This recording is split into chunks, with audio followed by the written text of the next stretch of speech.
Une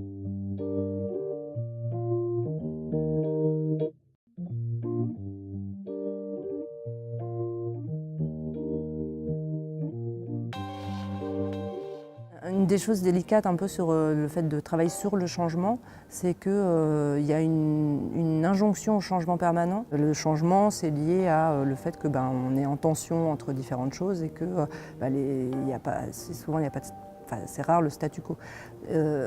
Mais dans cette histoire de changement permanent, qu'on voit, c'est qu'il faudrait un changement dans lequel il n'y aurait pas de conflit.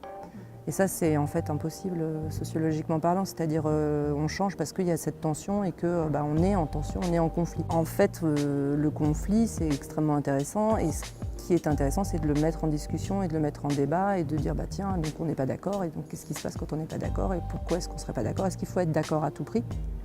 Et donc pareil, l'idée d'arriver à une vision, c'est pas d'arriver à un consensus mou, c'est de se dire voilà, en fait, avec tous ces désaccords, qu'est-ce qui ressort d'intéressant et sur la façon dont on pourrait se projeter. Les approches orientées changement, c'est une terminologie qu'on a mis en place, on a voulu tester, nous, en fait, une famille de méthodes qui sont orientées vers le suivi du changement. Et l'idée de ces approches-là, c'est de travailler vraiment sur les acteurs qui sont sur un territoire ou dans un environnement particulier autour d'un projet en général.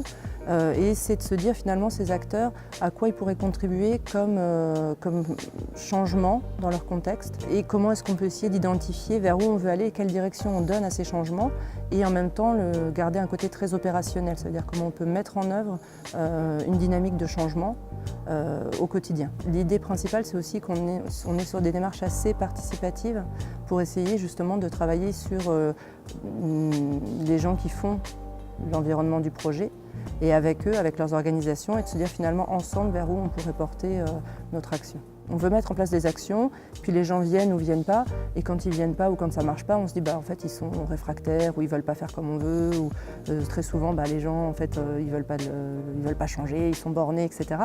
Et c'est aussi de se dire pour pouvoir travailler les uns avec les autres, il faut regarder quelles sont les logiques des gens et quel sens ils mettent derrière leurs actions et pourquoi ils n'ont pas envie de faire changer ça ou pourquoi ça évolue pas comme on voudrait alors que nous on est convaincus que ça devrait évoluer comme ça. Et donc s'orienter vers les acteurs, c'est s'ouvrir à une compréhension différente des choses.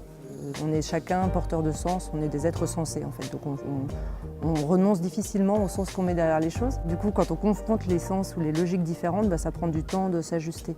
Par contre, une fois que c'est fait ou quand les choses se font, quand on propose cet exercice, on se rend compte que ça fédère beaucoup les gens et qui sont très attachés en fait à ce temps-là. C'est un temps qu'on ne peut pas du tout raccourcir, on sait que c'est un des temps qui prend vraiment, qui compte, quoi.